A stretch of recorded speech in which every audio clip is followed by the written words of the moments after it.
Hello, this is Michael Denon, Vice Provost for Teaching and Learning and Dean of the Division of Undergraduate Education here at UC Irvine. And this is Conversations with the Vice Provost. This is where I sit down with leaders to discuss issues of interest to the UCI community, Irvine, Orange County, California, and even the nation and the world at large. Today, it's my absolute pleasure to have with me Julie Hudash, who is founder and CEO of Team Kids. Welcome, Julie. Thank you for having me. So we have a lot of exciting things to talk about, but I think the obvious first thing is just to give the people watching a little bit of a sense what Team Kids is and what it's about. So maybe just start generally, and I might pepper you with some more specific questions. Jump in at any time. Yeah. Team Kids was founded just before September 11th, and so we're just starting our 16th year. Wow. It was a big milestone at 15 years, but our mission is to empower our kids to change the world. And it's a very innovative mission that mobilizes multiple agencies in a community to really have kids have a chance to experience what it feels like to make a difference, to know they're valued, that they're special and needed in the community. So we do several things, but our flagship Team Kids Challenge program is built on a public safety partnership. Okay. So we actually work in any of our 12 cities with the police and fire in that city. We train them on how to be strength-based mentors for children at elementary school. And then we run our flagship program, which is called the Team Kids Challenge. And it's a 6-week project-based program we run in elementary schools in Orange County, LA County, and Arlington, Virginia. And it's all based on kids learning about real-world issues and learning that they're not too little to make a difference. Now, one thing I remember from the program that I've heard you talk about and I've never had a chance to ask, the kids pick a charity. Yeah. Right? How do they do that? Is it because we have the internet this day that they can find them? Or is that something you guys guide them? Or how's that process work? Because I think that's part of their independence. Right. It's really amazing just how much our kids know. And I think it is partly because of the internet and how aware they are of social issues and really critical issues in their community, but they don't often get a chance to learn about them and act on them. Right. So we have a kickoff assembly at the beginning. The whole school spends 4 weeks learning about 4 critical issues, whether it's homelessness or hunger, literacy, cancer, supporting our deployed troops. And the whole school mobilizes each week to reach a goal that they have. But the 5th and 6th graders, or 4th and 5th graders, the 2 oldest grades in each school, are invited to serve as the leaders of the school. And they volunteer to give up their lunch recess once a week to work with our staff at Team Kids and our police and fire partners. And they learn about issues, they brainstorm. We say, if you had a magic wand and you could change anything in the world, what would you change? And they vote democratically on a single issue and then learn how to run a business and host a carnival to raise money for that charity. Now, what would you say is some of the most surprising? I mean, I think too often, one of the things I've learned from Team Kids, I knew from my own kids, is how amazing kids are. Right. And we often discount them. But you've been doing this for a while now, but I'm sure there's still surprises. Like, what are some of the more surprising things the kids pick as part of this process? Well, sometimes it has to do with the demographics of the city that we're in. So we teach in areas from Compton, to Newport Beach, and just very diverse areas. But we had one student, I think it was in Tustin at a Title I school, who really advocated for a charity that helped provide hearing aids for deaf children. And she also was hearing impaired. We've had children get up and advocate for, one was a charity for children who were autistic, because this child was aware of how much pressure was on her parents because she had a sibling with autism. Okay. So it's really neat when the kids really advocate for their charity from a personal standpoint. But again, I'm always blown away with just how aware our kids are and how wide that window of compassion is.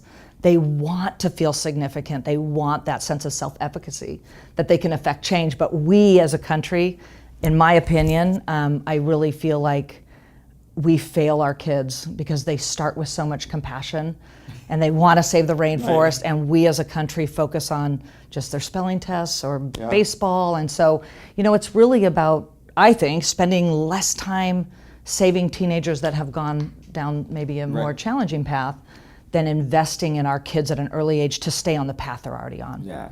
No, and that's, I think, one of the powerful things about it is the impact, I would say, on adults in the community who are suddenly open to what their kids can do. I think I've heard you talk about, sometimes I think the teachers, it's kind of exciting for them to discover what their kids can do. Is that part of it also, and a little bit of a letting go for the teachers? It is. I mean, I think in the education system, especially within the school during the day, which is where our program is run, minutes are very scheduled, and so it's hard sometimes to have educators let go and trust our staff because the program's run during the school during the day. But our Team Kids coaches do a phenomenal job, and very often, I would hate to say every time, but pretty much every time, we have principals or teachers that say, I don't know how they're going to pull off this carnival at the end because that's the end of the month-long program, and it's entirely youth-led. Yeah. And they worry, will the kids do it? So I always say, they might not do their science fair project or finish their homework, but they'll do the Team Kids Challenge because the kids are really mobilized and they're accountable to each other. Yeah. And we had a teacher who just said, this changed the way I teach my kids. I understand they're capable of more. You and I talked about this once, which as an educator myself, I think was a cool realization for me. We're always trying to teach teamwork. Right. And often we're doing it in the context where they're going to get a grade. Yeah. And the grade distracts the kids from the teamwork. Here, there's no grade, there's just their common goal. And they're going to learn to leverage everybody's strengths, because what I love is they'll discover everybody has strengths. Yeah. There's no longer like, oh, there's the two smart kids in my group and I'm not the smart kid, so they're going to do it. There's something I have to do as part of the group. Right, and those are really key things. Is it really, first of all, it cross-pollinates all the kids to go to the Team Kids leadership team meetings at lunch. Again, there's a kickoff assembly. The leadership team kids meet once a week during the month with the carnival at the end. And what happens is the kids maybe the kids that are really athletic get a chance to be on the same team with the kids that get really good grades, or for that matter, the kids that are maybe get in trouble a lot. And so they're accountable to each other, and I think we often hear from the kids in our research and our evaluations that kids say, people always say kids can make a difference, but we know the adults do all the work. So at Charity, we're like, here, Johnny, give this to your teacher. Yeah. And so kids often say, this is the first time we did this by ourselves. And so it's really, I don't think you can really teach someone how to feel significant. Right, they have to experience. You have to experience it, and that's really important in the program. And I can be a witness to this because my kids went through Team Kids, and at the time I didn't even know they were doing it. They were so on their own, right? As you said, exactly. But unlike the science fair project, where I'm very aware of the constant questions and the help. I've told you that my extent of was having to go to Albertsons to buy whipped cream once for a carnival, for a carnival thing. I remember those days. Yes. The other cool thing you do, though, and tell a little bit about this, because I don't know as much about this, it doesn't just stop in elementary school, because the kids who go through it have an option to be on a leadership council later, right? Exactly. So Team Kids Challenge is primarily elementary school. Eventually we'd love to do other grades, but to me I feel like there's not enough of that developmental experience early on before kids give up on those dreams, because they start with them and they start to feel like maybe they're not that important. But we have a Team Kids Youth Council that's middle, primarily high school, and they serve all year long. It's an incredible group. A couple years ago, we took them on it was the 15th anniversary, September 11th, and we did Team Kids Serveth across America, 14 days, 14 cities, and served all the way to the United Nations, where our teenagers presented. Now, our focus is elementary, for sure. But those kids are coming from different schools, so they're now getting to see people across school, right? Right. We have kids from 8 cities on that, and I would say half of them started Team Kids in elementary school, and other ones got involved through peers or other reasons. But they're young people that are really feel a call to serve and really enjoy, the work in that area. We often can bring them as mentors to our younger kids. Awesome. And that's really neat, because then our kids in our elementary school Team Kids Challenge program look and say, okay, this doesn't end in 6th grade. I can stay involved. And usually once the kids get a chance to feel significant and get a chance to know that these police and firefighters need me, my community's counting on me, they don't, just like any probably human experience, when you feel significant, you're like, I don't want to do that anymore. The kids don't want it to end, and it creates a really transformational impact on, I think, a paradigm shift in how they feel valued in the community, but also what they see is a transformation in how adults see them as capable. And again, you can't just give kids a lot of power without those in power loosening up their grip a little bit. So that's sometimes the hardest part of our job. So one thing you just mentioned there is a very nice segue to our second question and idea we wanted to look at. You mentioned the police and the fire. I think at some level, it's probably significant for both, but maybe a little more for police, Yes. Particularly at this time in our nation where there is tension. It makes the news all the time, the tension between the police and their communities in many places. Maybe just first start with a little bit how you were able to convince police and fire to do this, and then maybe the impact on them. Absolutely. I mean, it's one of the most relevant issues in our country right now. How I convinced them was I was really blessed to start Team Kids in the city of Irvine, alongside UCI from the earliest years. But we have a very innovative law enforcement leadership here, and so when I first started the program, we had a chance to save the life of a little boy, but to work alongside police and fire. And I think those in the lead in police and fire departments locally and myself noticed the immediate impact. But they're very committed to community policing, and so the model we created here in Irvine almost 16 years ago, which has now become a national model, was really based on a shared responsibility to not only keep kids from getting involved in drinking drugs, alcohol, and all of those things, but to help our kids thrive. And so both Chief Maggard and Chief Hamill, who is a UCI grad, were instrumental in building a program that mobilized their officers and the firefighters to create powerful impact on the kids in the long run by reducing high-risk behavior, but also building those relationships. Well, what I would really encourage people to do is find your videos of police at a carnival.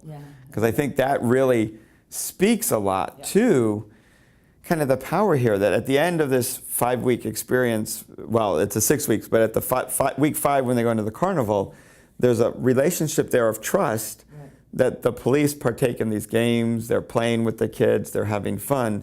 And from what you've said, and I think the research bears this out, this carries over then when the police are working in the communities. Absolutely, and I would like to talk to that. It's, I think it's moving, I often say, moving from cute to critical. There's a lot of things that are really amazing and heartwarming and cute. So the kids, getting to know getting to know police and firefighters, but having a carnival and spray painting their hair or painting their nails.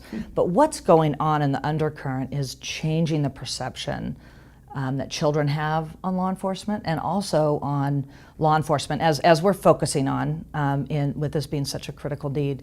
And it's making a really big difference. We had a police officer in Costa Mesa, her name is Officer Cover, who was at a Team Kids Challenge program at a school on a Friday, and then showed up at a domestic violence call that weekend. And the student immediately said, "You were just at my school."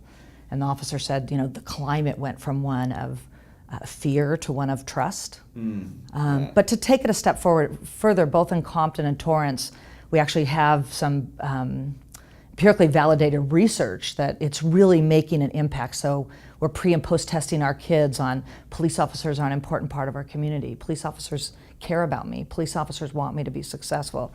And that's at the core of what we do. There's nearly 1 million sworn officers in our country. And just imagine if they were mobilized as youth mentors. And so I feel very honored to work in this space, even though it's such a challenging time nationwide. My own son just was sworn in as a sheriff deputy, and so it's very personal to me. But I just feel like when kids lose that fear, like, oh my gosh, there's a police officer, and we've worked in some very challenging urban cities, and then they realize, they're a dad, and they really care about me, and they're here giving their time. I've seen just transformational relationships built, and there's a lot of research for kids that say sometimes a lifetime perception of law enforcement comes from their first childhood interaction. So we have 120,000 kids who, have been empowered through meeting police. And I would think for the police, one of the challenge is time, right? I find at the university, I find in so many places, I think sometimes our day-to-day grind of work distracts from time spent that has transformational long-term thing. And what I've been impressed by, and I think it speaks to the power of the program, but the police chiefs, the boss, it's not just the police in the trenches who come to this. They get this, and they're empowering their officers to take the time to come. Right, and I think, we have the Sheriff Jim McDonnell in LA, our chiefs here locally, Chief Hamill, and in 12 other cities often say, Team Kids is great for the kids, but our police officers need Team Kids even more. And so we're very, very thoughtful of their time. So we would never have officers or firefighters come and just say, help us unpack our car. Right. Anytime they're there, they're either on stage presenting to an entire school at the Team Kids Challenge kickoff, or they're working with the kids in small groups. And so often we'll get a new officer and they'll come, or a firefighter, and they feel a little out of place. This is not traditional policing. This is not enforcement getting up on stage doing a relay to end hunger. And it's amazing to watch from the beginning. They'll get up and we train them, and then after a few minutes we can't get them off stage because they're filled up. Yeah. It's why they went into service. And so, and you've even had some convinced that like demand to try and get back, right? Yes. When they've been told, no, you're done. Yes, we've had that happen a lot of times where we have an assigned Team Kids officer that works with us in the school. And then the chief might say, you know what, let's get someone else involved. Yeah. And immediately that officer will be like, how come you didn't invite me? So it's, I think it's those human connections in our community, I think, that are missed most. And I think that's probably one of the most powerful things about Team Kids is, if you have a police department, a fire department, and a public school, and a university that's interested in innovative ways of inspiring kids, this can happen anywhere. And so we're in our 5th years in Arlington, Virginia, and going to be piloting our first program in New York City coming up. And so you mentioned it, a great segue, UCI and university. So I think we weren't explicit about it, but one of the challenges with this model, but one of its great successes, is you don't charge the schools, you don't charge the kids, you don't charge the police. Right. The kids raise all this money and it goes right to a charity. So you're doing all the back end work of raising the money to make sure it functions, but a lot of it is powerful partnerships. And what I'm excited about, as I said, all of it, but really is the opportunity. I think you've mentioned UCI as a partner, but to take that partnership to a next level and really add maybe another piece to this national model where we leverage our students in ways to make this very scalable, that if you have a major university or even a university near you with any sort of education program, those students can be involved. So do you want to comment a little bit maybe on the model and then some of the elements of the partnership that we're developing? This is probably one of the most exciting developments and partnerships to go at a deeper level than we've had since our inception. Right. We've had a partnership with UCI for 15 years. 10 years as having your interns with us, and so it's been a valued partnership from the beginning. Team Kids is really, I know the tipping point is overused sometimes, but we've been really careful with our board, really esteemed board with a very ambitious strategic plan to prove first that we could have a national model replication in Arlington County, and we really needed experience in urban cities. So with the expansion into Long Beach and Compton, and then adding the research last year with one of the, with incredible researchers. And so we're at a point now that we can take this model nationally, and what we're missing is how do we get these Team Kids coaches, which are these young, inspired people, to fill the demand that's even greater than we can fill right now. And so at this point with UCI, I am just like over the moon to be able to build a partnership with the students in the School of Education here who can't wait to teach, and had a chance actually last year with some students and brought them into Compton and into Tustin. They were just immersed into the program, as our interns have been for the last decade, but to really solidify a model that they could get coursework. We would train them in a really deliberate way on the research, but then to give them a chance to be in the schools and up on stage and teaching kids and having those UCI students on the front end of our Team Kids model. And there's a couple, we had our discussion of it, and I sort of want to hit two sides that are kind of funny. On the one hand, it was pointed out, and it's a good thing to find out now, is that some of these students will probably discover the chaos of teaching is not what they thought it was. I joke that the best value of undergraduate research opportunities we give is for students to realize they don't want to do research. Because research is kind of a crazy thing to pick to do as a career, having done it. I think education seems simple on the surface.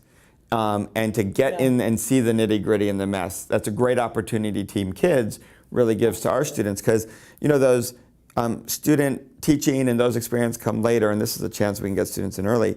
But the other piece I love is the academic nature of it. I mean, there are a lot of programs out there, and a lot of them I'm sure are very good, but there's a deep level of research and theory behind this that our students need to learn anyway, And this is an area we're moving of community engaged instruction. We do a lot of it already. Our social ecology has field study classes. We have a lot of outreach to the community, but it's not necessarily as visible and organized. So this is something very exciting for us. Yeah, there are multiple tiers that I think are going to help us.